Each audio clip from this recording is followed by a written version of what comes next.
হুজুরকে আমাকে খুব বিশ্বাস করে, আমার কাছে এই কথাটা বলছে অমুকের ব্যাপারে, আমি তোমাকে বললাম তুমি কাউরে কইও না। দেখা যাবে এরপরে সকাল বেলার কথা দুপুর হওয়ার আগে আগে 100 জনের কাছে পৌঁছায় গেছে।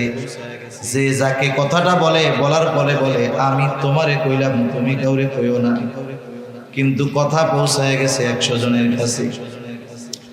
আমি বলছিলাম একজনের কাছে, পৌঁছায় গেছে 100 জনের কাছে।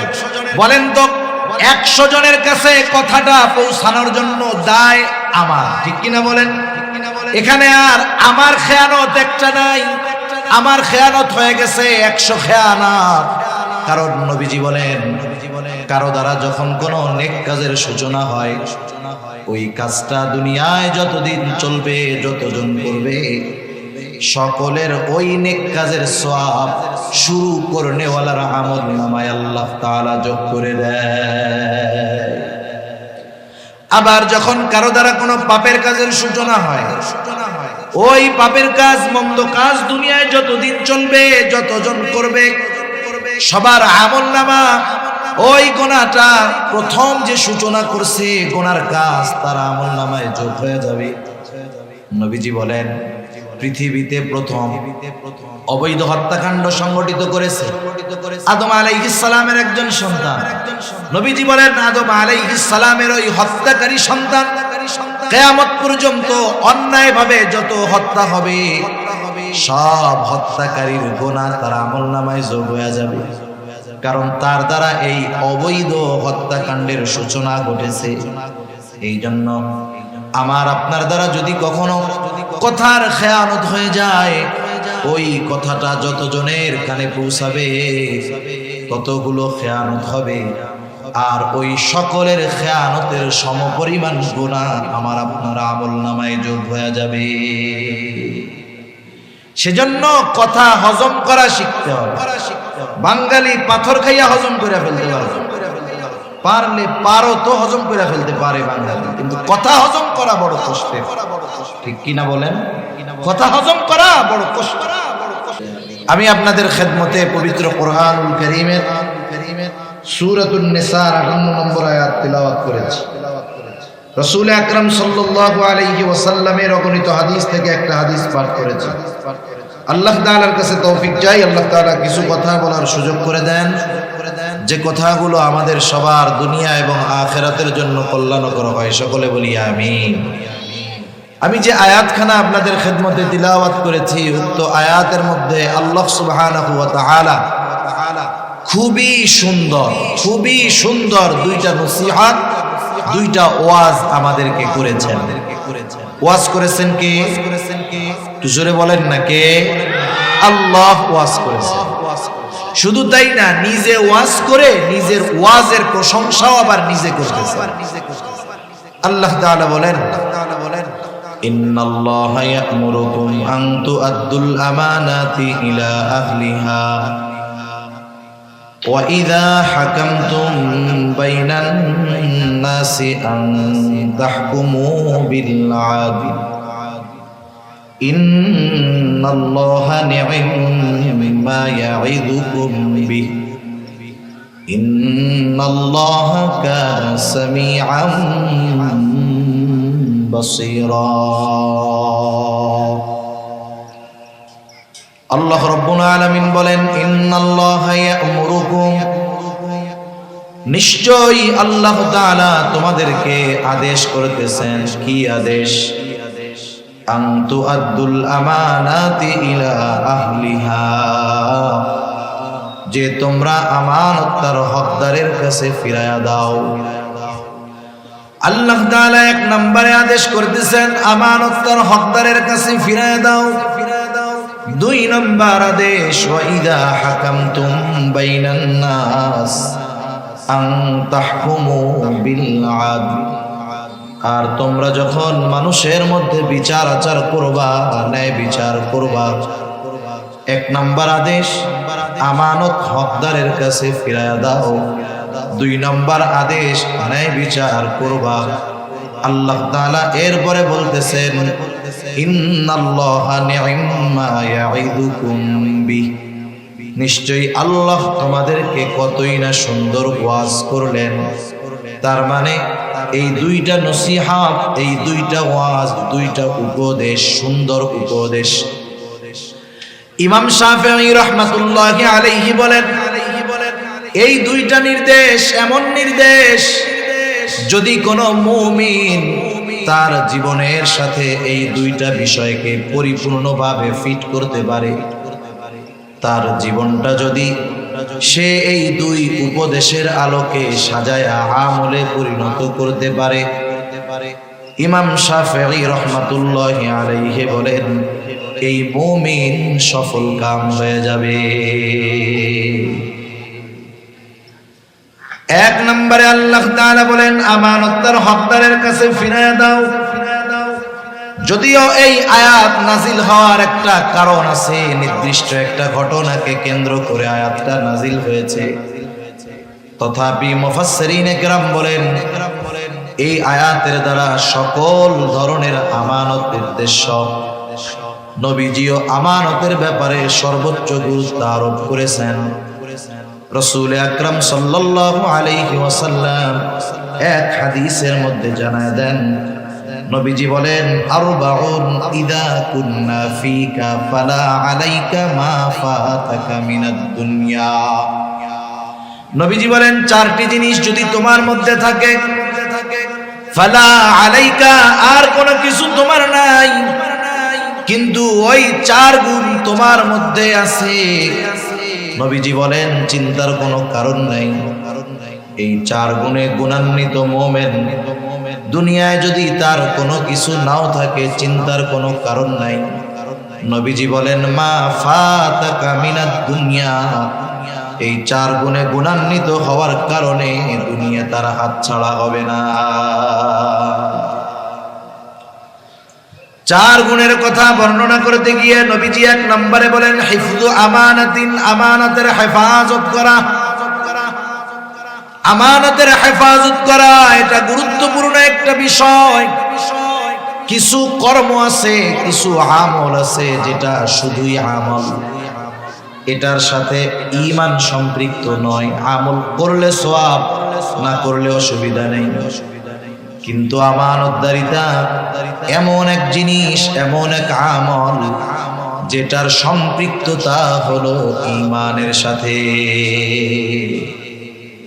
রক্তের মধ্যে পানি আছে, জানেন তো? কি আছে? পানি। এখন বলেন তো, কেউ যদি চিন্তা করে আমি আমার দেহের মধ্যে থেকে রক্ত আর পানিরে আলাদা আলাদা করব,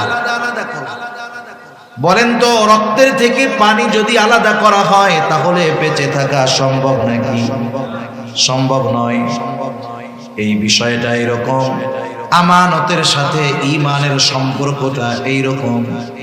এক কথায় আমানত খেয়ানতকারী কখনো মুমিন হতে পারে না, মুমিন কখনো খেয়ানতকারী হতে পারে না। সেজন্য নবীজি বলেন, আমানতদারিতার সম্পর্ক ঈমানের সাথে। নবীজি বলেন, লা ঈমানা লিমান লা আমানাতা লাহ। নবী বলেন, যার মধ্যে আমানতদারিতা নাই তার ঈমান নাই। শুধু তাই না, নবীজি জানায় দিয়েছেন আমানতদারিতা হলো মুমিনের ভূষণ। মুমিনের আবশ্যকীয় একটা গুণ হলো আমানতদারিতা, যেটা তার মধ্যে থাকবেই থাকবে। আর আমানতের খেয়ানত করা এটা হলো মুনাফিকের আলামত। সেই জন্য মুমিন কখনো খেয়ানতকারী হতে পারে না, আর খেয়ানত যে করে সে কখনো মুমিন হতে পারে না। নবীজি সাল্লাল্লাহু আলাইহি ওয়াসাল্লাম হাদিসের মধ্যে জানায় দেন, এক হাদিসের মধ্যে আসছে মুনাফিকের আলামত হলো তিনটা। নবীজি বলেন, ইযা হাদ্দাসা কাযাবা। মুনাফিকের অন্যতম আলামত, মুনাফিক যখন কথা বলে মিথ্যা কথা বলে। ইযা ওয়াদা আখলাফা, যখন সে ওয়াদা করে ওয়াদা খেলাফ করে। ইযা তুমিনা খানা, আমানতের খেয়ানত করে। আরো হাদিসের মধ্যে আরো কয়েকটা বাড়ায় আসছে, ওয়া ইযা তাখাসামা ফাজারা, যখন কারো সাথে একটু ঝগড়া হয় সে সীমা লঙ্ঘন করে অশ্লীল মন্দ কথাবার্তা বলে। এগুলো মুনাফিকের আলামত। আফসোসের বিষয় হলো আলামত মুনাফিকের, কিন্তু সমাজে অনেক মুমিনের মধ্যে এই চারটা মুনাফিকের আলামত একসাথেই পাওয়া যায়, ঠিক কিনা বলেন? 2-4 জন আপনাদের এলাকায় আছেন এরকম, সব জায়গায় আছে। এমন না যে আপনাদের এদিকে আছে আমাদের ওইদিকে নাই, বিষয়টা এমন না। এই মুনাফিকের 4 আলামত এমন ব্যক্তির মাঝে আছে, দেখা যায় সে 5 ওয়াক্ত নামাজও পড়ে, হজও করছে, সব কিছু আছে ঠিক, কিন্তু মুনাফিকের আলামতের ডিব্বা নিয়ে ঘুরতেছে। আছে না নাই? নবীজি বলেন 4টাই যদি থাকে ওইটা হলো খাঁটি মুনাফিক। আর যদি একটা থাকে তাহলে কমপক্ষে মুনাফিকের আলামত তার মধ্যে আছে। এই আলামত গুলো হলো ভাইরাস, জীবাণু। করোনা ভাইরাস জীবাণু দেখা যায় না, কিছু কিছু জীবাণু, কিছু কিছু ভাইরাস আছে এতটা মারাত্মক জীবনকে ধ্বংস করে দেয়। যেমন ক্যান্সার রোগী যারা, তারাও ভাইরাস জীবাণুর দ্বারা আক্রান্ত। দেখা যাবে যে কোনো ঘা থেকে বা যে কোনো কিছু থেকে ক্যান্সারের জীবাণু প্রকাশ পেয়েছে। ক্যান্সার হলো এমন এক রোগ যেটার আলামত সহজে প্রকাশ পায় না, যখন আলামত প্রকাশ পায় ওই সময় চিকিৎসা করে ফিরে আসা কঠিন হয়ে যায়। একজন ব্যক্তি যখন পরিপূর্ণভাবে ক্যান্সারের জীবাণু দ্বারা আক্রান্ত হয়ে যায়, টাকা পয়সা থাকলে বড় চিকিৎসা করে বিদেশে যায়, কেমোথেরাপি দেয়, রেডিওথেরাপি দেয়। ক্যান্সারের রোগী যাদেরকে থেরাপি দেওয়া হয়, সুন্দর চেহারার মানুষটাও কালো কুসকুসে হয়ে যায়, স্বাস্থ্যবান মানুষটার স্বাস্থ্য ভেঙে যায়, সারা গায়ে পশম, মাথার চুল, মুখের দাড়ি সব কিছু ওই রেডিয়েশনের কারণে সব কিছু দেহ থেকে ঝরে যায়, দাড়ি ঝরে যায়, চুল ঝরে যায়, একেবারে চোখের উপরের ভুরুটা, চোখের পাপড়িটাও উঠে যায়। আমি যতজনরে দেখছি ক্যান্সারের পরে থেরাপি নিয়েছে যুবক মানুষ, কিন্তু 10-15 বছর থেরাপি নেওয়ার পরে বেঁচে আছে এমনটা আমি দেখি নাই। 4-5-6 বছরের মধ্যে শেষ, দুনিয়া থেকে চলে যায়। তাহলে ক্যান্সার এমন এক ভাইরাস, এমন এক জীবাণু যেটা মানুষের জীবন ধ্বংস করে দেয়। কিন্তু মুনাফিকের আলামত গুলো ভাইরাস, জীবাণু, এটা হয়তো মানুষের জীবন ধ্বংস করবে না, কিন্তু এই মুনাফিকের আলামত গুলো মুমিনের মধ্যে যদি বিস্তার লাভ করে ফেলতে পারে, মুমিনের ঈমানকে ধ্বংস করে তাকে জাহান্নামী বানায়া দিবে। ক্যান্সারের কারণে মরে যাবে, কিন্তু ঈমান ধ্বংস হবে না হয়তো। কিন্তু মুনাফিকের আলামত এগুলা যদি আমার আপনার মধ্যে থাকে, এগুলো আমার ঈমান নষ্ট করে দেওয়ার কারণ হয়ে যাবে। এজন্য আল্লাহ তাআলা কোরআনুল কারীমে মুনাফিকের ব্যাপারে যা বলছেন, কাফেরের ব্যাপারেও বলেন নাই। আল্লাহ তাআলা বলেন, ইন্নাল মুনাফিকিনা ফিদ দারকিল আসফালি মিনান নার ওয়া লান তাজিদা লাহুম নাসীরা। মুনাফিকের স্থান হবে একেবারে জাহান্নামের তলদেশে। তাদের জন্য আপনি কোনো সাহায্যকারী পাবেন না, কোনো সাহায্যকারী তাদের নাই। সেজন্য নবী আমাদেরকে মুনাফিকের আলামত গুলো জানায় দিয়েছেন। নবীজি মুনাফিকের আলামত গুলার মধ্যে অন্যতম একটা আলামত, ইদা তুমিনা খানা, আমানতের খেয়ানত করা। তাহলে বোঝা গেল আমানতের হেফাজত করা এটা মুমিনের ভূষণ, আর আমানতের খেয়ানত করা এটা হলো মুনাফিকের অন্যতম আলামত। সেজন্য নেফাকি থেকে আমাদেরকে, আমানতের খেয়ানতদারিতা থেকে আমাদের বাঁচতে হবে। আমার আপনার নবী আমানতদার নবী ছিলেন। নবীজির আমানতদারিতার গল্প যদি বলি অনেক সময় পার হয়ে যাবে। নবীজির আমানতদারিতার ঘোষণা নবুয়াতির পরে আল্লাহ তাআলা দিয়েছেন, বিষয়টা এমন নয়। বরং নবীজির আমানতদারিতার ঘোষণা নবুয়াতির বহু বহু বছর আগে কাফেররা আমার আপনার নবীকে আমানতদার বলে উপাধি দিয়েছে। আল আমিন, বিশ্বস্ত, আমানতদার, সত্যবাদী, এ ধরনের উপাধি নবুয়াতির পরে আল্লাহ তাআলা দিয়েছেন এমনটা নয়, বরং নবুয়াতির বহু আগে মক্কার কাফেররা আমার আপনার নবীকে এই সমস্ত উপাধিতে ভূষিত করেছেন। সুবহানাল্লাহ। একজন ইংরেজ ঐতিহাসিক নবীজির জীবনী লিখছেন, ওনার নামটা আমার যেখানে আসতেছে না। উপমহাদেশ তিনি সফর করেছেন, দীর্ঘ সময় উপমহাদেশের মুসলমানদেরকে নিয়ে গবেষণা করেছেন। এই গবেষণার আলোকে মুসলমানেরা যার অনুসরণ করে তাকেও নিয়ে তিনি লেখাপড়া করেছেন, গবেষণা করেছেন। তিনি একটা নবীজির জীবনী নিয়ে লিখছেন। ওই জীবনীর মধ্যে তিনি আমার আপনার নবীজির আমানতদারিতার বিষয় উল্লেখ করতে গিয়া ওনার ভাষায় উনি লিখতেছেন, মুসলমানদের নবী মুহাম্মদ সাল্লাল্লাহু আলাইহি ওয়াসাল্লাম সে এমন একজন মহামানুষ ছিলেন, মহামানব ছিলেন, এতটা বিশ্বস্ত ছিলেন, এতটা আমানতদার ছিলেন, চরম আকারের সর্বোচ্চ পর্যায়ের সত্যবাদী ছিলেন। তার আমানতদারিতা এমন ছিল যে তার ঘোর দুশমন তার নির্বিঘ্নে নিশ্চিন্ত মনে তার সবচেয়ে দামি সম্পদটাও নিশ্চিন্ত মনে মুহাম্মাদের কাছে আমানত রাখত। দুশমন বন্ধু না, দুশমন।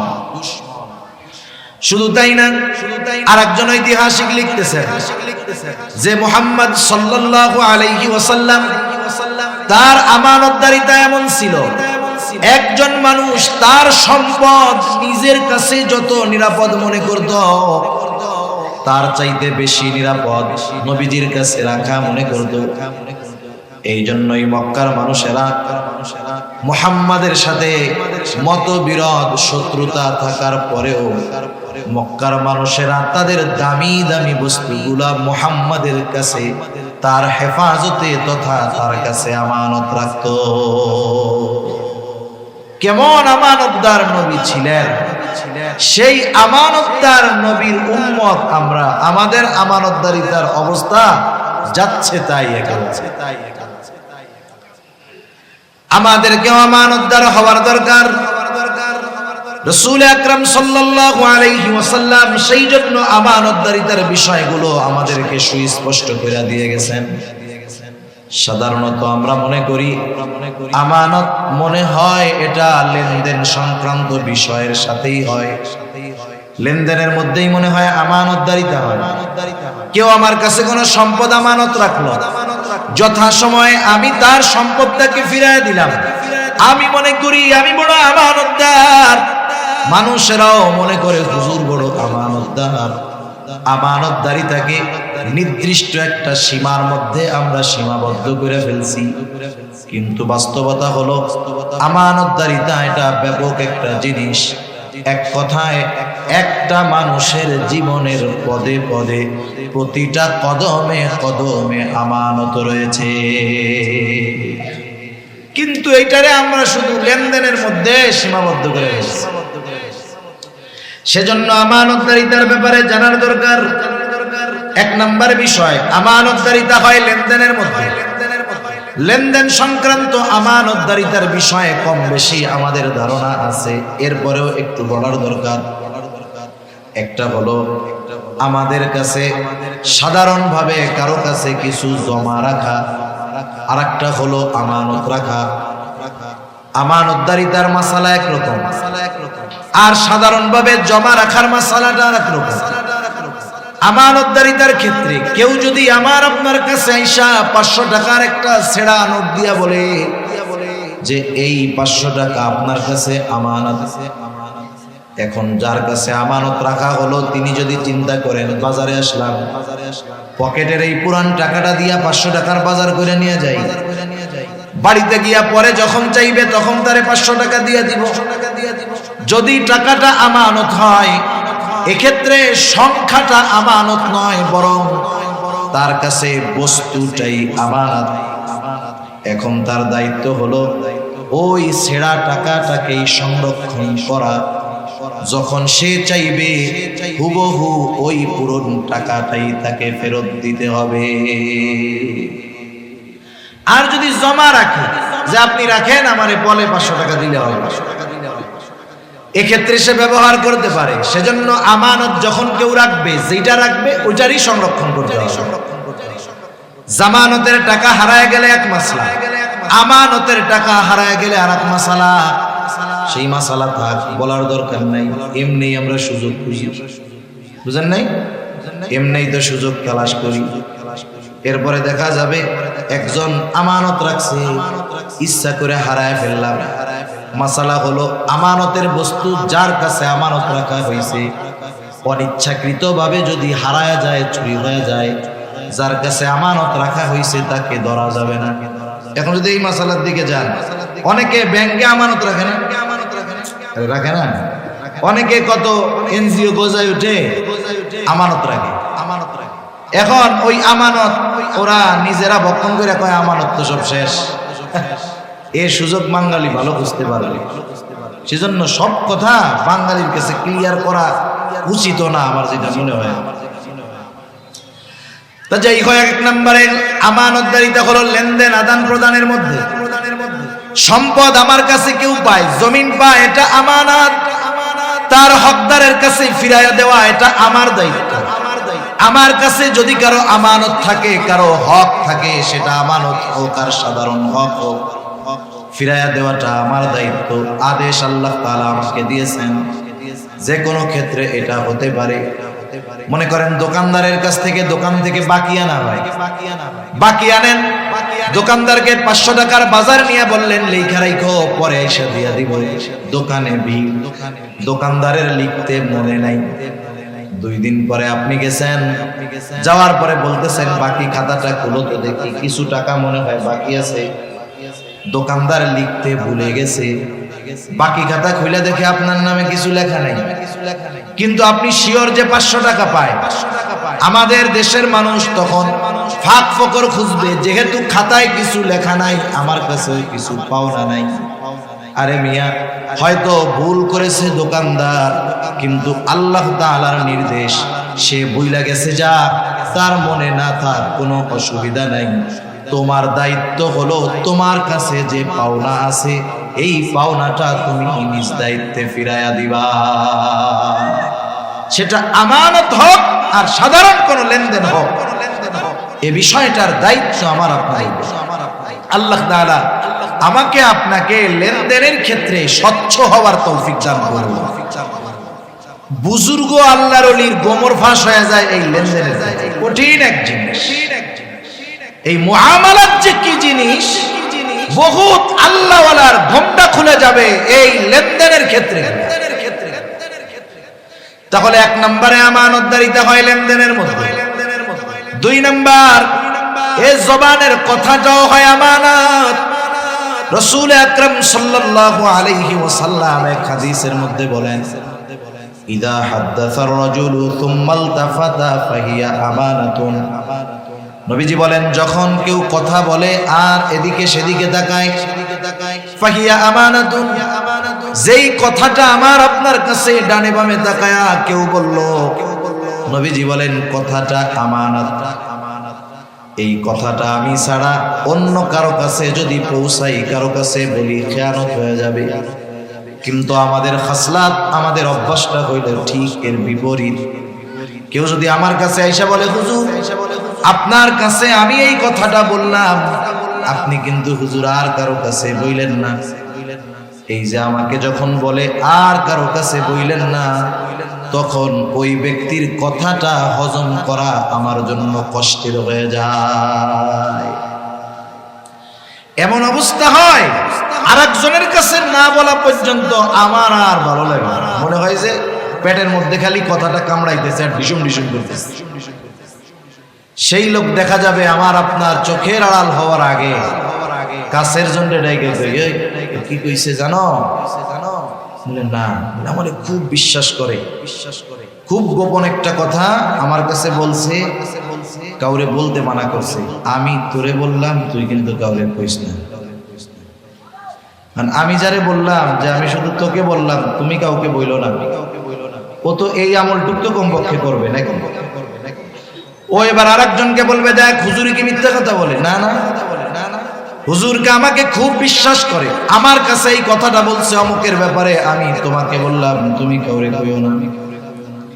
দেখা যাবে এরপরে সকাল বেলার কথা দুপুর হওয়ার আগে আগে 100 জনের কাছে পৌঁছায় গেছে। যে যাকে কথাটা বলে, বলার পরে বলে, আমি তোমারে কইলাম, তুমি কাউরে কইও না, কিন্তু কথা পৌঁছায় গেছে 100 জনের কাছে। আমি বলছিলাম একজনের কাছে, পৌঁছায় গেছে 100 জনের কাছে। বলেন তো 100 জনের কাছে কথাটা পৌঁছানোর জন্য দায় আমার, ঠিক কিনা বলেন?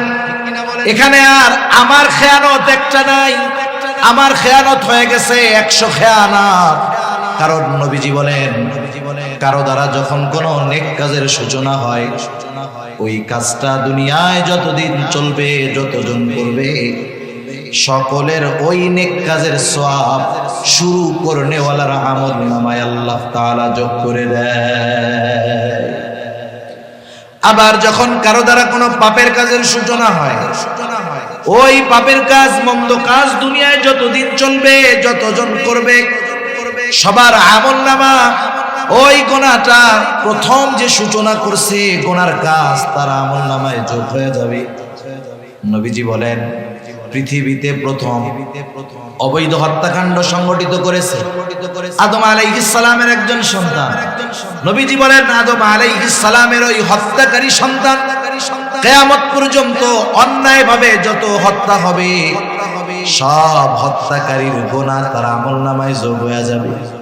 কারণ তার দ্বারা এই অবৈধ হত্যাকাণ্ডের সূচনা ঘটেছে। এই জন্য আমার আপনার দ্বারা যদি কখনো কথার খেয়ানত হয়ে যায়, ওই কথাটা যতজনের কানে পৌঁছাবে, ততগুলো খেয়ানত হবে, আর ওই সকলের খেয়ানতের সমপরিমাণ গুনাহ আমার আপনার আমলনামায় যোগ হয়ে যাবে। সেজন্য কথা হজম করা শিখতে হবে। বাঙালি পাথর খাইয়া হজম করে ফেলতে পারলে পারো তো হজম করে ফেলতে পারে বাঙালি, কিন্তু কথা হজম করা বড় কষ্টের, ঠিক কিনা বলেন? কথা হজম করা বড় কষ্ট। সেজন্য কথার ক্ষেত্রে হয় আমানত। 3 নাম্বার দায়িত্ব হয় আমানত। রাসূল আকরাম সাল্লাল্লাহু আলাইহি ওয়াসাল্লামের কাছে একজন বেদুইন সাহাবী আয়েশা প্রশ্ন করতেছে, ইয়া রাসূলুল্লাহ, কিয়ামত কখন হবে? নবীজি ছিলেন উম্মতের রূহানি ডাক্তার। নবীজি সাল্লাল্লাহু আলাইহি ওয়াসাল্লাম দেখা যাইত একই প্রশ্ন বিভিন্ন ব্যক্তি করেছে, একই প্রশ্নের উত্তর ওই ব্যক্তির অবস্থার আলোকে নবীজি ভিন্ন ভিন্ন দিতেন। যেমন একজন গ্রাম্য সাহাবী আয়েশা প্রশ্ন করতেছে, মাতাস সাআহ, কিয়ামত কখন হবে?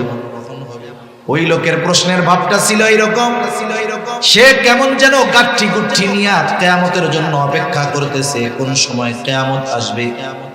তার বলার দ্বারা মনে হইতেছিল এইরকম, মনে করেন আপনারা যখন ঢাকায় যাবেন, চৌমোহনী গিয়া টিকিট কাটছেন, গাড়ি ছিল 10টা, 10:30 বাজে গেছে, গাড়ি এখনো আসে নাই, আপনি ব্যাগ ট্যাগ লাগেজ নিয়ে রেডি, 10:30 বেজে গেছে, গাড়ি তখনও আসে নাই। কাউন্টার মাস্টারে গিয়া আপনি বলবেন যে গাড়ি কখন আসবে। আপনি টিকিট কাইটা বইসা আছেন, প্রশ্ন করেছেন গাড়ি কখন আসবে, আর যে টিকিট কাটে নাই সে জিজ্ঞাসা করতেছে গাড়ি কখন আসবে। বলেন তো, কাউন্টার মাস্টারকে আপনি আর একজন একই প্রশ্ন করলেন, কিন্তু দুইজনের প্রশ্নের মধ্যে তফাৎ আছে না নাই? আপনি তো গাঠি নিয়া রেডি, ব্যাগ নিয়া রেডি, গাড়ি কখন আসবে মিয়া, টাইম চলে যাইতেছে, কখন আসবে বলো। আর একজন টিকিট কাটার জন্য প্রশ্ন করছে গাড়ি কখন আসে। যদিও শব্দ এক, কিন্তু এই দুইজন প্রশ্ন করছে এক, কিন্তু দুইজনের প্রশ্ন বলার বাচন ভঙ্গি কিন্তু আলাদা। ও ওনার প্রশ্নের ভাবে মনে হচ্ছে উনি কিয়ামতের জন্য অপেক্ষা করতেছে, ওই টিকিট কাটা আল্লাহর বান্দার গাড়ি কেন আসে না, গাড়ি কেন আসে না। এই ব্যক্তির প্রশ্নের অবস্থা নবীজি বুঝতে পারছেন। জবাব না দিয়া পাল্টা প্রশ্ন করছেন, মা আ'দাত্তা লাহা, তুমি কিয়ামতের জন্য কি পাথেয় সংগ্রহ করেছো? লোকটা বলতেছে, ইয়া রাসূলুল্লাহ, আমি আল্লাহ এবং তার রাসূলকে ভালোবাসি। নবীজি বললেন, যে যাকে ভালোবাসে তার সাথে অবস্থান করবে। ওই লোকটাও প্রশ্ন করতেছে, কখন কিয়ামত হবে? নবীজি সাল্লাল্লাহু আলাইহি ওয়াসাল্লাম বললেন, যখন আমানতের খেয়ানত হবে। কিয়ামত কখন হবে? প্রশ্ন করা হলো, কি সেইটা ইয়া রাসূলুল্লাহ? নবীজি বললেন, শোনো, যখন কোন দায়িত্ব যোগ্য লোকের জায়গায় যখন অযোগ্য লোককে দায়িত্ব দেওয়া হবে, তখন কিয়ামতের জন্য অপেক্ষা করো। যোগ্য লোকের চেয়ারে অযোগ্য লোক যখন বসবে, বুঝবা কিয়ামত বেশি দূরে নয়, সেটা নিকটবর্তী হয়ে গেছে। এখন এত আর কোনো এমন কথা না, সূক্ষ্ম তাত্ত্বিক কোনো বিষয় নয়। এটা বোঝার জন্য অনেক জ্ঞান, অনেক ইলমের দরকার আছে। এটা বোঝার জন্য দরকার নাই এমন জ্ঞানের। গোটা দুনিয়ার দিকে তাকান, আমাদের দেশ সহ তাকান, ডানে বামে তাকান, তাম দুনিয়ার মধ্যে তাকায় দেখেন, অধিকাংশ জায়গায় দেখবেন যোগ্য লোকের চেয়ারে অযোগ্য মানুষ বসে আছে। ঠিক কিনা বলেন? যোগ্য লোকের চেয়ারে অযোগ্য লোক বসে আছে। এমন এক জামানা ছিল, মানুষ যখন দায়িত্ব নিতে চাইতো না, এই জামানায় দায়িত্ব নেওয়ার প্রতিযোগিতা শুরু হয়ে গেছে। শুধু তাই না, মানুষ দায়িত্ব টাকা দিয়ে কিনতে চায়। ঠিক কিনা বলেন? দায়িত্ব টাকা দিয়ে কিনে, দেশ সেবা করার জন্য টাকা দেয়।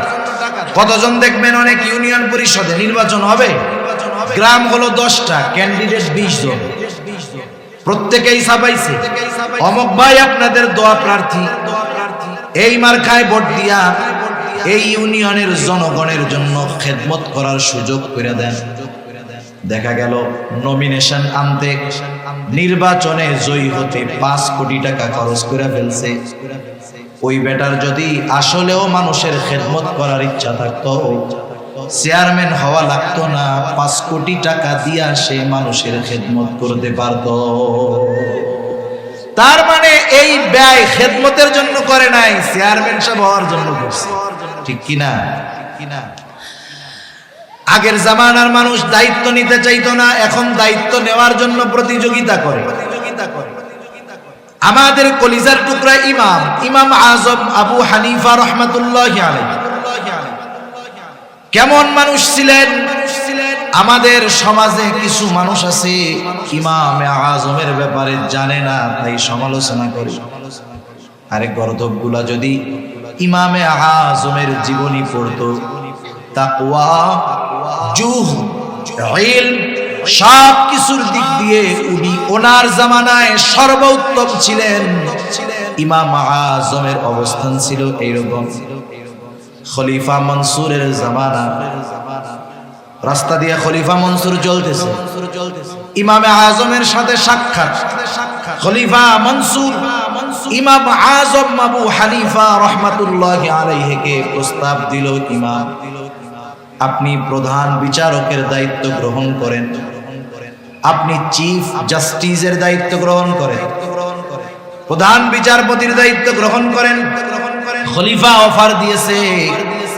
ইমাম আবু হানিফা সাথে সাথে বললেন, খলিফা, আমি এই দায়িত্ব গ্রহণ করতে পারবো না। খলিফা বলছে, মুখের উপরে খলিফার প্রস্তাব ফিরিয়ে দিছে।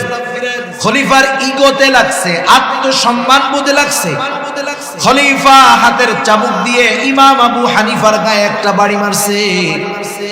খলিফা যখন রাজপ্রাসাদে ফিরে গেছে, খলিফা মনসুরের চাচা বলতেছে, মনসুর, কাজটা তুমি ভালো করো নাই, ইমাম আজমের গায়ে চাবুক দিয়ে আঘাত করছো, কাজ ভালো করো নাই, তার কাছে ক্ষমা চাও।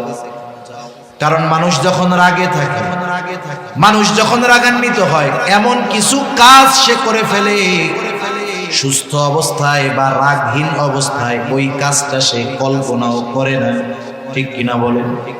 এই যে বড় মাদ্রাসা, দাওরায়ে হাদিস পর্যন্ত প্রবীণ মাদ্রাসা, দাওরা হাদিস পর্যন্ত প্রবীণ মাদ্রাসা, ওনাদের কাছে হয়তোবা মাঝে মধ্যে এরকম লোক আসে, একেবারে লুঙ্গি গেঞ্জি পইরা দৌড় দিয়ে আইসা হাইসা হাজির মুহতামিম সাহেবকে খুঁজে, মুফতি সাহেবকে খুঁজে। কি হইছে? বলে হুজুর বউয়ের সাথে রাগারাগি কইরা একসাথে 14 তালাক দিয়ে দিছি। আছে না নাই? বলেন তো দুনিয়ায় কেউ খুশি হইয়া তালাক দেয় নাকি? আরে রাগের মাথায় তো দেয়। এই লোকটা সুস্থ অবস্থায় স্ত্রীকে তালাক দেওয়ার কথা চিন্তাও করতো না। ওই কথা যদি অন্তরে আসতো, চিন্তায় আসতো, নিজেকে নিজে ধিক্কার দিত, অথচ রাগের সময় ওই কাজটা করে ফেলছে। কারণ একটা মানুষ যখন রাগে অতিরিক্ত রেগে যায়, তার নিয়ন্ত্রণটা শয়তান নিয়ে নেয়। ওই সময় শয়তান তাকে দিয়ে এমন কিছু কাজ করায় যে রাগহীন অবস্থায় সেটা সে কল্পনাও করতে পারে না। ওই সময় তো রাগে চাবুক দিয়া বাড়ি মেরে দিছে, এখন নিজে একটু অনুতপ্ত হচ্ছে, আরে কাজটা করা ঠিক হয় না। কিন্তু উনি তো খলিফা, ইমাম আবু হানিফার কাছে গিয়ে মাপ চাইবে, এটাও তো লজ্জা লাগছে। খলিফা মনসুর এইবার তার বিশ্বস্ত লোকটাকে বলতেছে, যাও ইমাম আবু হানিফার কাছে যাও, আমার পক্ষ থেকে গিয়ে ক্ষমা চাও। যাওয়ার সময় 1 থলে স্বর্ণ মুদ্রা দিয়ে দিল। বলবা ইমাম খলিফা তার কর্মের জন্য অনুতপ্ত, লজ্জিত, আপনার কাছে ক্ষমা চেয়েছেন, আপনি ক্ষমা করে দিয়েন। আর এই 1 থলে স্বর্ণ মুদ্রা আপনার জন্য হাদিয়া দিয়েছে। আপনি যদি খলিফার হাদিয়াটা গ্রহণ করেন, খলিফা নিশ্চিত হবে যে আপনি তাকে ক্ষমা করে দিয়েছেন। এইবার ওই লোকটা ইমাম আবু হানিফার কাছে গেল, গিয়ে বলতেছে, ইমাম খলিফা আপনার সাথে যে আচরণ করেছে এর জন্য তিনি লজ্জিত, ক্ষমা প্রার্থী। ইমাম আবু হানিফা বললেন, হ্যাঁ ক্ষমা করে দিলাম। এই জন্য দেখেন না, হায়রে মিয়া, উলামায়ে কেরামের দিলটাও কিন্তু নরম। এই জন্য কেউ যদি আলেমদেরকে কষ্ট দেয়, এরপরেও কেউ যদি আইসা ক্ষমা চায়, উলামায়ে কেরাম ক্ষমা করে দেয়। এটা তাদের দুর্বলতা না, কিন্তু এটা নববী এক সিফাত, নবীজির এক গুণ। আরে তায়েববাসী পাথর মারতে মারতে নবীজিকে রক্তাক্ত করে ফেলছে। কি পরিমাণ দেহের মধ্যে আঘাত, যে দেহের মধ্যে ছিদ্র ছিদ্র দাগ হয়ে গেছে। আয়েশা সিদ্দিকা রাদিয়াল্লাহু তাআলা আনহা দেখে বলতেছে, ইয়া রাসূলুল্লাহ সাল্লাল্লাহু আলাইহি ওয়াসাল্লাম, আপনার কি কখনো বসন্ত হয়েছিল নাকি? এটা কিসের দাগ? নবীজি বলতেছেন, এটা হলো তায়েববাসী না বুঝে আমাকে যে পাথর মারছে, সেই পাথরের আঘাতের দাগ। নবীজিকে যখন রক্তাক্ত করে ফেলছে তায়েববাসী, রক্ত জামা ভিজে গেছে, রক্ত বেয়ে বেয়ে জুতার মধ্যে ঢুকে গেছে, এত পরিমাণ রক্ত দেহ থেকে বাহির হয়েছে। রক্ত শুকায়া পায়ের সাথে নবীজির জুতা আটকে গেছে। নবীজি যখন ক্লান্ত দেহ নিয়া তায়েফের এক আঙ্গুর বাগানের পাশে বিশ্রাম নিচ্ছেন, আল্লাহ তাআলা জিবরাইল আমিনকে পাঠিয়ে দিয়েছেন, সাথে আরেকজন ফেরেশতা পাহাড়ের দায়িত্বে নিয়োজিত। ওই ফেরেশতা এসে বলতেছে, ইয়া রাসূলুল্লাহ, আল্লাহ তাআলা আমাকে আপনার আদেশ পালনের জন্য পাঠিয়েছেন। এই কওম আপনার সাথে কেমন আচরণ করেছে আল্লাহ তাআলা দেখেছেন। আপনি যদি আদেশ করেন, 2 পাহাড় মিশিয়ে তায়েফবাসীকে পিষিয়ে দেওয়া হবে, নিশ্চিহ্ন করে দেওয়া হবে। এখানে যে একটা জনবসতি ছিল, জনপদ ছিল, একেবারে নিশ্চিহ্ন করে দেওয়া হবে। হায়রে নবীজি কি বললেন? নবীজি তাদের উপরে সামান্য গুসা হন নাই, এমনটাও বলেন নাই হালকা একটু দিয়া সতর্ক করে দাও, এমনটা বলেন নাই। বরং নবীজি আরাম করতেছিলেন, উঠা বৈশা গেলেন। ওই ফেরেশতার কথার জবাবে নবীজি বলতেছেন, বাল আরজু আইয়াখরুজাল্লাহু মিন আসলাবিহিম মাইয়াবুদুল্লাহা ওয়াহদাহু ওয়ালা ইউশরিকু বিহি শাইআ। তুমি তো বলতেছো 2 পাহাড় মিশাইয়া নিশ্চিহ্ন করে দিবা, আর আমি তো এদের ব্যাপারে আল্লাহ তাআলার কাছে আশা পোষণ করি যে আল্লাহ তাআলা এদের মধ্য থেকে এমন এক প্রজন্ম বের করবে যারা এক আল্লাহর ইবাদত করবে, কারো সাথে শিরিক করবে না। সুবহান। এটা উলামায়ে কেরামের এক নববী সিফাত। এজন্য আলেম আহলে হক উলামায়ে কেরামের সাথে বেয়াদবি করলে ওই সে মাফ চাইলে মাফ করে দেয়, এটা দুর্বলতা না। ইমাম আবু হানিফা বললেন মাফ করে দিছি, অসুবিধা নাই। কিন্তু খলিফা তো বলে দিছে হাদিয়া দিবা, হাদিয়া গ্রহণ করলে নিশ্চিত হব যে উনি ক্ষমা করেছেন। লোকটা বলতেছে এই যে এক থলে স্বর্ণ মুদ্রা আপনার জন্য খলিফা হাদিয়া দিয়েছে, গ্রহণ করেন। ইমাম আবু হানিফা বললেন মাফ করে দিয়েছি, হাদিয়া গ্রহণ করা যাবে না। বললেন খলিফা বলছে আপনি নিজে রাখেন, নাইলে উনি বিশ্বাস করবে না যে ক্ষমা করছেন। আপনি রাইখা দেন, আপনার ব্যয় করা লাগবে না, আপনি অন্য কাউকে দিয়ে দিয়েন। ইমাম আবু হানিফা বলতেছে তোমার কাছ থেকে রাখার পর আমি খরচ করলাম নাকি অন্য কাউকে দিয়ে দিলাম এটা তো বিষয় নয়, বরং তোমার খলিফা মনে করবে আমার পাঠানো হাদিয়া ইমাম আজম গ্রহণ করেছে, সুতরাং এটা রাখাই যাবে না। সে আরো জোর জবরদস্তি করতেছে রাখেন না। ওই লোকটাও তো বিরক্ত হয়ে যাইতেছে অনুরোধ করতে করতে। এইবার ইমাম আবু হানিফা রাহমাতুল্লাহি আলাইহি বলতেছেন বলেন তো কাউরে চুরি করে আইনা হাদিয়া দেওয়া যায় আছে নাকি? হ্যাঁ, দুর্নীতি কইরা টাকা আইনা আরেকজনরে হাদিয়া দেওয়া যায় হবে নাকি? বলেন তো। আমার আপনার কাছে যদি ব্যাগ ভর্তি টাকা কেউ আইনা দেয়, আমি আপনি যদি জানতে পারি টাকাটা অন্য কারো, আমার আপনার জন্য এই হাদিয়া গ্রহণ করা বৈধ হবে নাকি? তাহলে দেওয়াও বৈধ হবে না, নেওয়াটাও বৈধ হবে না। ইমাম আজম এবার বলতেছে হাদিয়া তো দিতে হবে নিজের টাকা থেকে। বলতেছে তোমার খলিফা যে হাদিয়া পাঠাইছে এই হাদিয়া পাইলো কোথায়? বলতেছে কোথায় পাবে? বাইতুল মাল থেকে দিছে। এইবার ইমাম আবু হানিফা আরো কঠোর হয়ে গেলেন।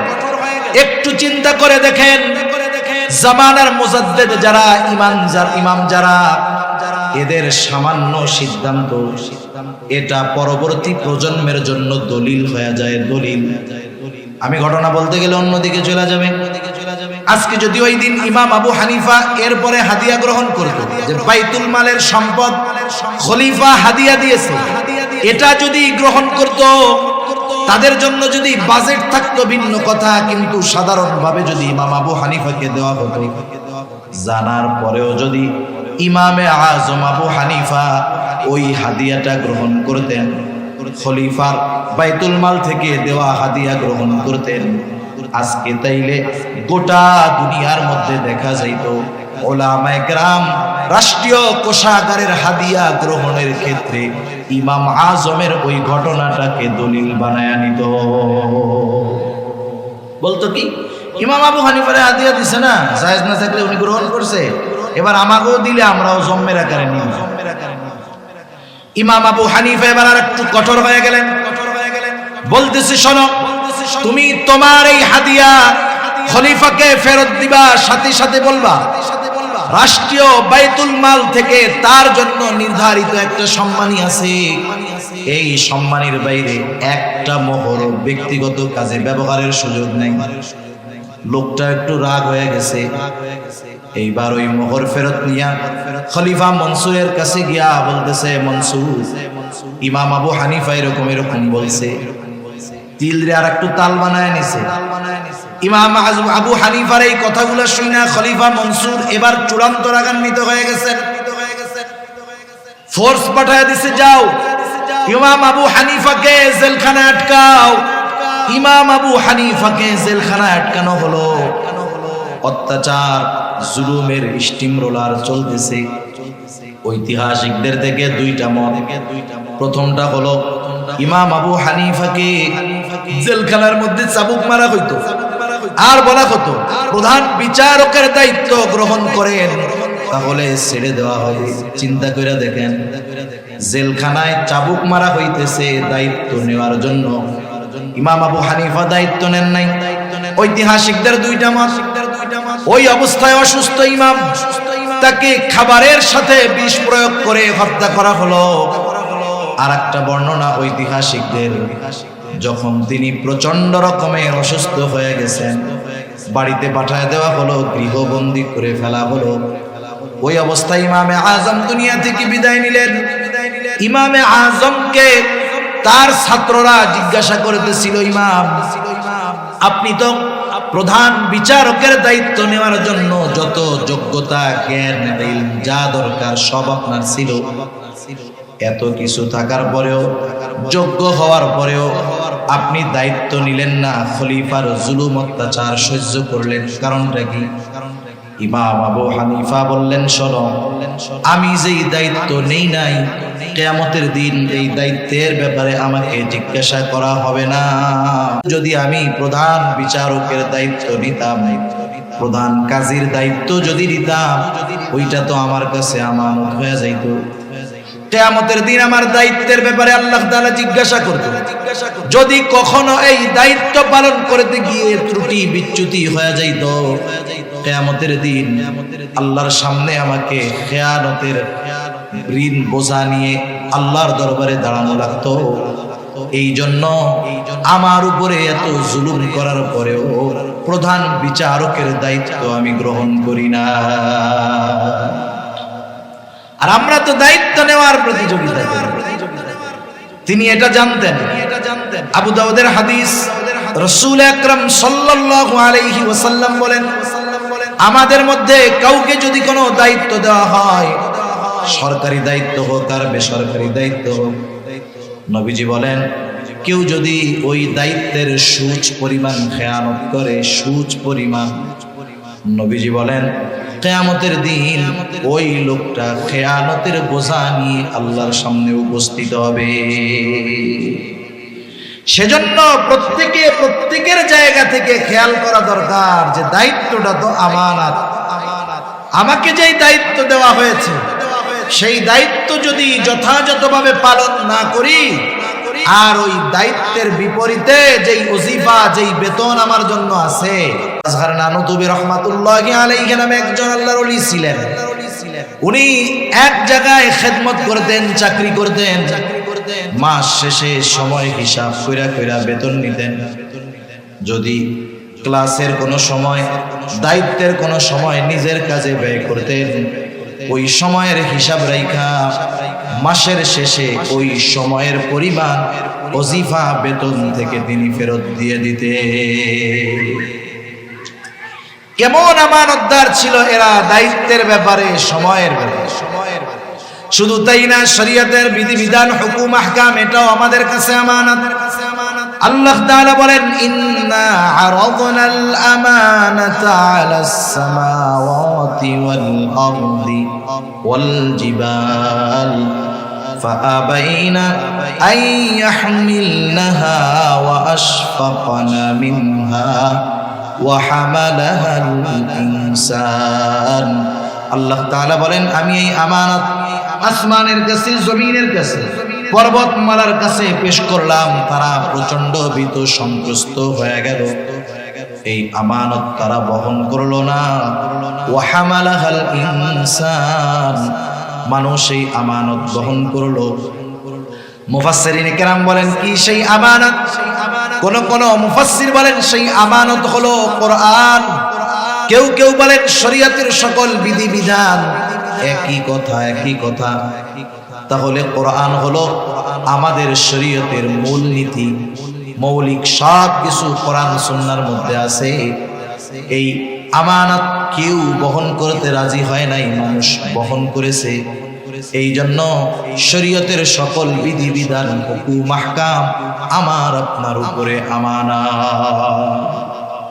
সেজন্য আল্লাহ তাআলার যত আদেশ আছে আমানত, যত নিষেধ আছে আমানত। আদেশ কেউ যদি অমান্য করে, তাহলে আদেশ অমান্য করলে গুনাহ হবে, সাথে সাথে খেয়ানতকারী হতে হবে। নিষেধ যেই বিষয়গুলো আল্লাহ তাআলা করেছেন, ওই নিষিদ্ধ কর্মগুলো কেউ যদি করে, তাহলে তার তো গুনাহ হবে, সাথে সাথে ওই যে নিষেধটা ছিল, এটা আমানত, অমান্য করার কারণে খেয়ানত হবে।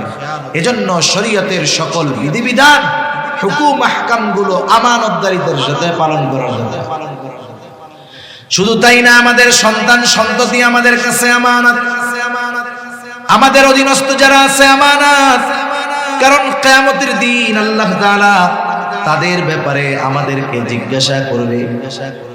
নবীজি বলেন কুল্লুকুম রাঈন ওয়া কুল্লুকুম মাসউলুনা আন রাইয়াতিহি।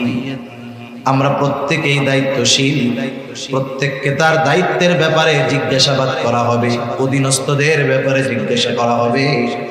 কারণ আল্লাহ তাআলা কোরআনুল কারীমের মধ্যে বলেন ইয়া আইয়ুহাল্লাযীনা আমানু কু আনফুসাকুম ওয়া আহলিকুম নারা।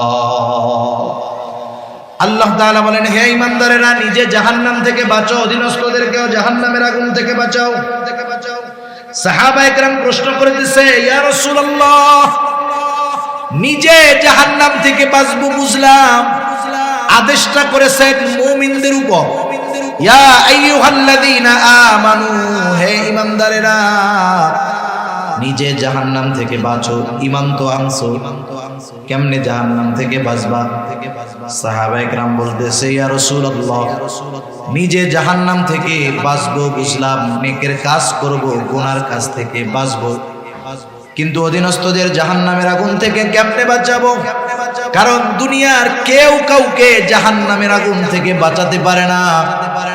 দুনিয়ার কোন নবী রাসূল তার মুহাব্বতের লোকদের জাহান্নাম থেকে বাঁচাতে পারবে না। কিন্তু আফসোসের বিষয় হলো আমাগো দেশের কিছু বাবা তার মুরিদদের জাহান্নাম থেকে বাঁচানোর টেন্ডার নিয়ে নিছে। আছে না এরকম? বাবার কাছে মুরিদ হওয়ার টেনশন নাই, কবরে গেলে মুনকার নাকিরের আগে বাপ যাই হাজির হবে। যে কি বলবে, এই এর প্রশ্ন করিস না, এ দুনিয়া আমার লোক ছিল।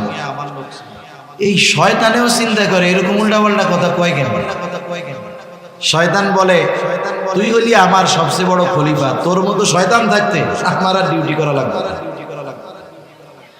চিন্তা করে দেখেন, যদি দুনিয়াতে কোনো মানুষকে এই ক্ষমতা দেওয়া হতো, সে জান্নাতে নিতে পারবে, জাহান্নামে নিতে পারবে।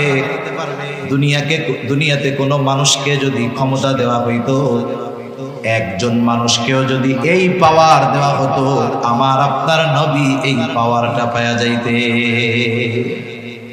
কিন্তু নবীজিকেও আল্লাহ তাআলা এই ক্ষমতা দেন নাই। আল্লাহ তাআলা যদিও নবীজিকে হাদি হিসাবে প্রেরণ করেছেন, পথ প্রদর্শক হিসাবে প্রেরণ করেছেন, নবী পথ প্রদর্শক, আমার আপনার নবী পথ প্রদর্শক, আল্লাহ তাআলাও কিন্তু পথ প্রদর্শক। এই যে আমরা নামাজ পড়ি, প্রত্যেক নামাজের প্রতি রাকাতে সূরা ফাতিহা আছে। হাদিস হইল এইটা। আর এক গ্রুপ বলবে প্রত্যেক নামাজের প্রতি রাকাতে সবার সূরা ফাতিহা পড়তে হবে। বিষয়টা কিন্তু এটা না। ইমামের পেছনে যখন নামাজ পড়বে, ইমামের কেরাত, মুসল্লির কেরাত একা পড়ুক আর জামাতে পড়ুক, প্রতি নামাজের প্রতি রাকাতে সূরা ফাতিহা লাগে। সূরা ফাতিহার মধ্যে আমরা বলি ইহদিনাস সিরাতাল মুস্তাকিম। আল্লাহ তাআলার কাছে দোয়া করি, আল্লাহ তাআলাই এই দোয়া করতে শিখিয়ে দিয়েছে। আর এই দোয়াটা হলো আসমান জমিনের, আসমানের নিচে জমিনের উপরে সবচাইতে উত্তম দোয়া, সবচাইতে উত্তম ইবাদতের মধ্যে করা হয়। আবার আল্লাহ তাআলা আমার আপনার নবীর ব্যাপারে বলেন ওয়া ইন্নাকা লাতাহদি ইলা সিরাতিম মুস্তাকিম, আপনাকে আমি সিরাতে মুস্তাকিমের পথ প্রদর্শক হিসাবে আমি আপনাকে প্রেরণ করেছি। আমরা আবার নামাজের মধ্যে আল্লাহ তাআলার কাছে বলি ইহদিনাস সিরাতাল মুস্তাকিম, আপনি আমাদেরকে সিরাতে মুস্তাকিমের পথ নির্দেশিকা দেন, সিরাতে মুস্তাকিমের পথ দর্শন দেন। রাসূল ও হাদী আল্লাহ তাআলার কাছেও চাই পথ নির্দেশ। আল্লাহ তাআলা বলেন নবীজি আমি আপনাকে পথ নির্দেশক হিসাবে পাঠিয়েছি। আল্লাহ হাদী, রাসূল ও হাদী, তবে দুই পথ প্রদর্শকের মধ্যে তফাৎ আছে, পার্থক্য আছে। কথা কি বুঝেন নাকি? একটা উদাহরণ দিলে বুঝতে সহজ হবে।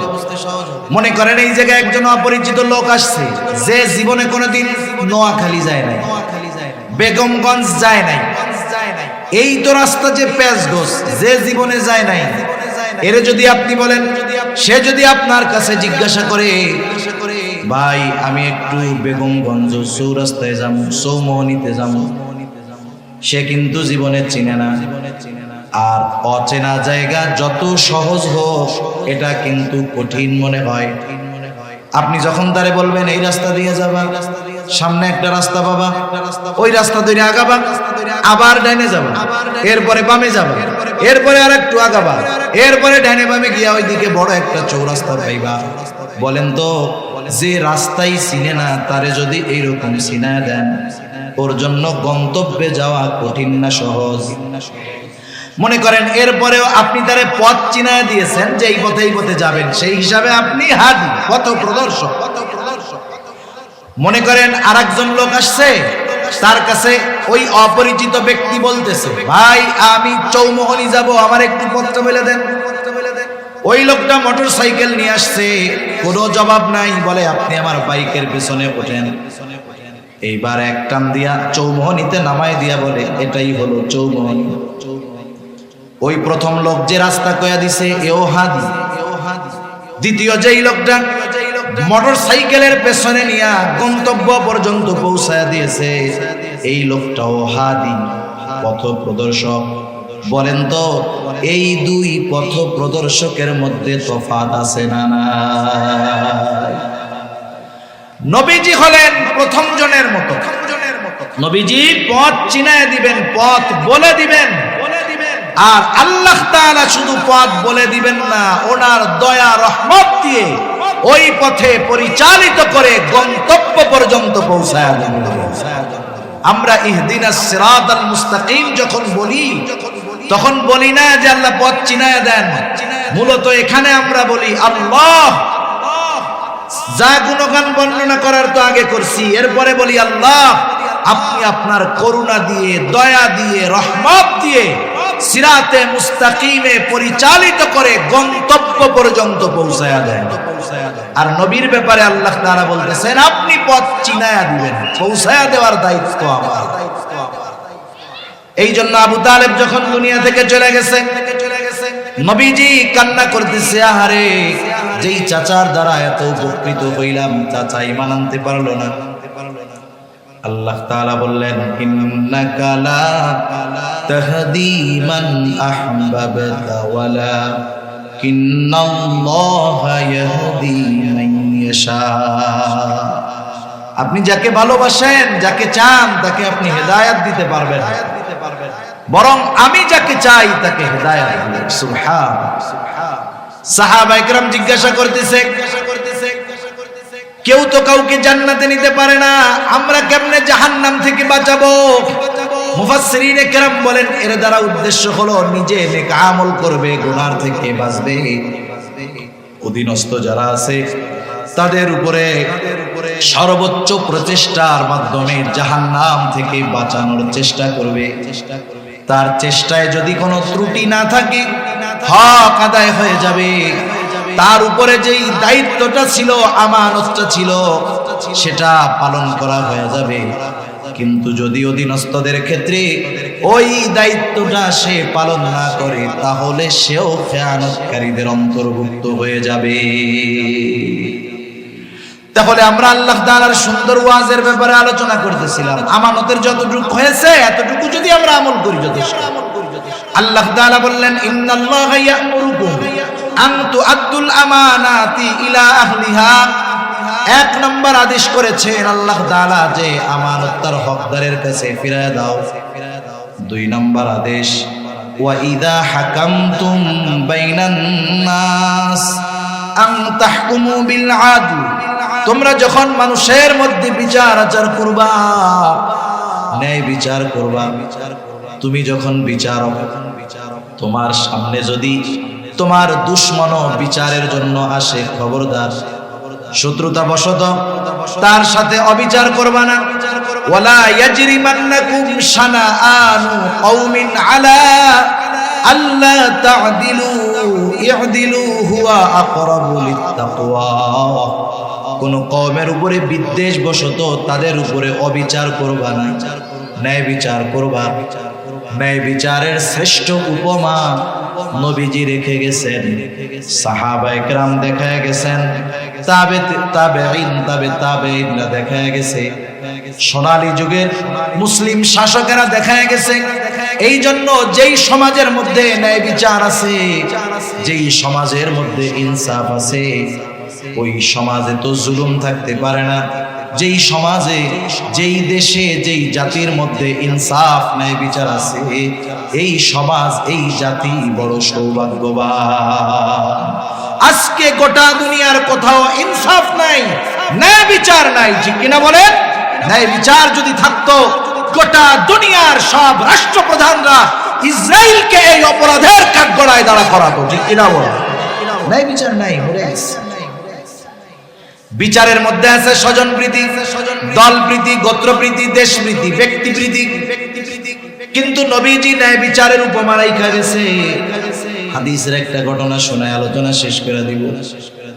একদিন নবীজির কাছে প্রসিদ্ধ এক গোত্র, মাখজুমি গোত্রের একজন মহিলার বিচার আসছে। চুরির অপরাধে তার হাত কাটা হবে। সাহাবায়ে কেরাম চিন্তা করতেছেন, নবীজি অন্তর্মহলে ভিতরে, সাহাবায়ে কেরাম চিন্তা করতেছে, এই সম্মানীয় গোত্রের মহিলার হাতটা যদি চুরির অপরাধে কাটা যায়, মুশরিক কাফেররা টিটকারি করবে, সিসি করবে। এই মহিলার জন্য একটু সুপারিশ করার দরকার। কিন্তু নবীজির কাছে কে সুপারিশ করবে? ওসামা বিন যায়েদ রাদিয়াল্লাহু তাআলা আনহু তখন ছোট। নবীজি অনেক মহব্বত করতেন তাকে। ওসামাকে শিখায় দেওয়া হলো, তুমি তোমার নানার কাছে গিয়ে বলবা, নানা, যেই মহিলার হাত কাটা হবে সেই মাখজুমি গোত্রের একজন মহিলা, ছোট মানুষ, যা শিখায় দিছে নবীর কাছে গিয়া সেটাই বলছে। নবীজির বুঝতে বাকি নাই, এই কথাটাই ছোট বাচ্চা নিজের থেকে বলে নাই, নিশ্চয়ই কেউ শিখায় দিছে। নবীজি এইবার হুজরা থেকে বের হলেন, চেহারার মধ্যে রাগান্বিত ছাপ। নবীজি বলতেছে, তোমরা কি এমন বিষয়ের জন্য সুপারিশ করতেছো যেই বিষয়ের শাস্তি প্রয়োগের নির্দেশ আল্লাহ তাআলা দিয়েছেন? নবীজি এবার খুতবা দিলেন। তিনি বললেন, শোনো, তোমাদের পূর্বে অনেক কওমকে আল্লাহ তাআলা ধ্বংস করে দিয়েছেন, যে তাদের মধ্যে যখন কোনো শরীফ মানুষ, সম্ভ্রান্ত মানুষ চুরির অপরাধে আটক হইত, যেহেতু সে বংশীয় মানুষ, চুরির অপরাধে আটক হইছে, তাকে শাস্তি না দিয়ে ছেড়ে দেওয়া হতো। আর একই অপরাধে যখন কোনো দুর্বল, জয়ীফ, গরিব মানুষ আটক হইত, তার উপরে হাত কায়েম করা হতো, শাস্তি দেওয়া হতো। তথা এই অবিচারের কারণে তোমাদের পূর্বে বহু জাতিকে আল্লাহ তাআলা ধ্বংস করে দিয়েছেন।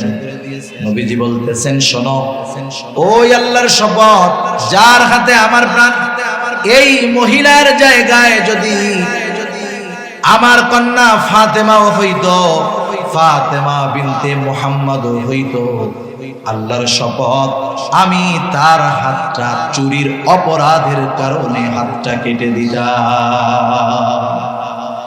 সেজন্য ন্যায় বিচারের উপমা নবীজি দেখায় গেছেন। এখন আমরা তো আর সবাই বিচারক হইতে পারবো না, আমরা ন্যায় বিচার করবো কেন?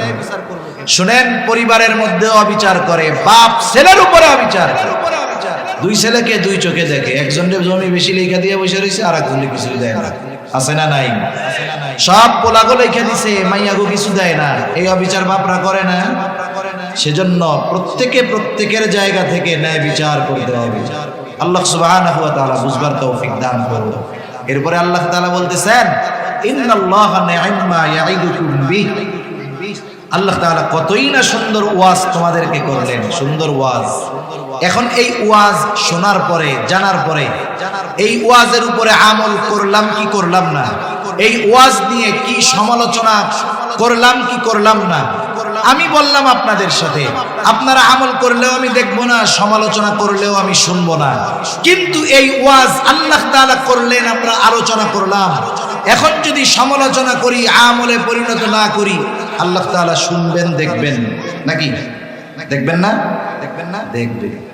এজন্য আল্লাহ তাআলা কেমন যেন বলতেছে, এত সুন্দর ওয়াজ আমি আল্লাহ করলাম, এই ওয়াজের উপরে তোমরা আমল করো কি করো না, এই ওয়াজ দিয়া কি আলোচনা সমালোচনা করো, আমি আল্লাহ কিন্তু সব দেখি, সব শুনি। কেন? কারণ হলো ইন্নাল্লাহা কানা সামিআন বাসীরা, নিশ্চয়ই আল্লাহ তাআলা হলেন সর্বশ্রোতা, সর্বদ্রষ্টা। আল্লাহ তাআলা আমাদের সকলকে আমানতদার এবং প্রত্যেকটা ক্ষেত্রে ইনসাফ এবং ন্যায় বিচার করার তৌফিক আল্লাহ দান করুন। সকলে বলি আমিন। ওয়া আখিরু দাওয়ানা আলহামদুলিল্লাহ।